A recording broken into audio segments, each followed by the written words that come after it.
In this video, I will tell you 5 important things to do if you want to move to a Japanese share house. So the first one is do your research. If you Google like share house Tokyo or share house in Osaka or whichever city you want to go to, you get a lot of different websites from different share house companies. What I did was that I looked at different companies and I searched a lot of different houses in like the houses had different sizes and the price range and the common area, the neighborhood, if the like houses with few people versus many people. So the more you research and the more you compare, it's easier to make a better decision. But be careful. In my experience, one share house could be on different sites, and some sites they don't really update their webpage. So at the point that I had contacted the share house company, it was already fully booked, or there was some wrong with the information, or the price wasn't the same. So make sure to do proper research. And number 2, decide what's important for you right away. So in my case, I wanted one close to the city center, like Shinjuku, Ikebukuro, Shibuya, but I also wanted it to be cheap, and I also wanted it to be quite big. And that just doesn't exist.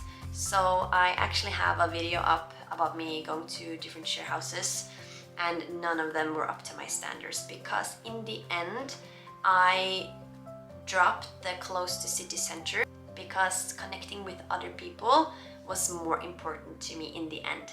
So I ended up at a share house that is not close to city center, but it is somewhat cheap and it has a lot of people and common areas to socialize.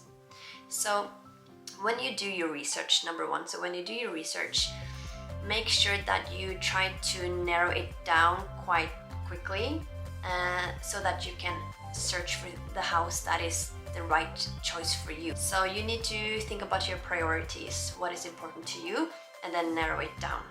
Number 3, have multiple viewings. So in my experience, the pictures rarely reflect reality, and it's something different to actually go and visit a place than just look on the internet. So as far as it goes, please go to the house in person to see it. If that's not possible, then please arrange an online booking. I actually viewed this share house through the internet and I ended up going for it, so that's also an option. I do not recommend deciding on a place purely by photos, because when you go and look at the place in person, first of all, you see if it's actually like the pictures. You see how the atmosphere is it clean, how are the people living there, how is the manager. So yeah, I feel like you get a lot of information going there. So when you actually arrive in Japan, it would be best for you to have multiple viewings in a short time, so that it's easier for you to make a decision.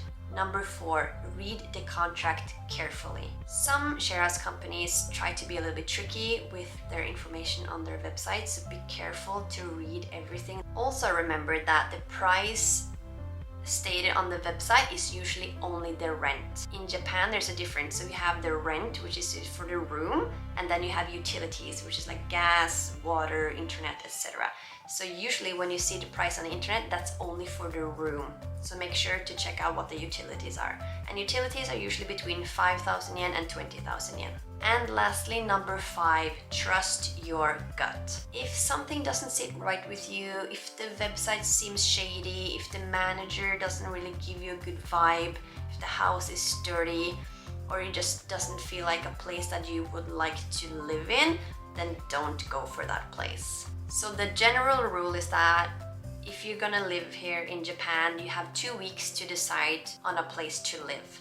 And I was borderline on those 2 weeks.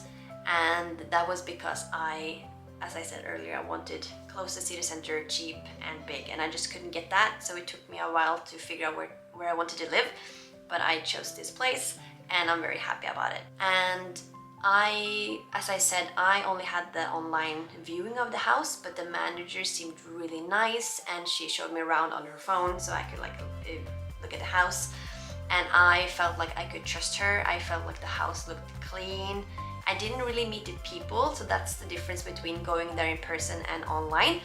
But I trusted her when she told me that they had a lot of like social events and it's a good atmosphere here, and after arriving I can confirm that it is a really nice place to live. So trust your gut and choose the place that feels right for you.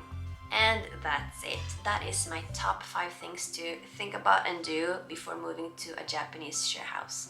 If you're moving to a Japanese share house and you have any questions, please leave them down below. Please like and subscribe, and I will see you in the next video. Bye!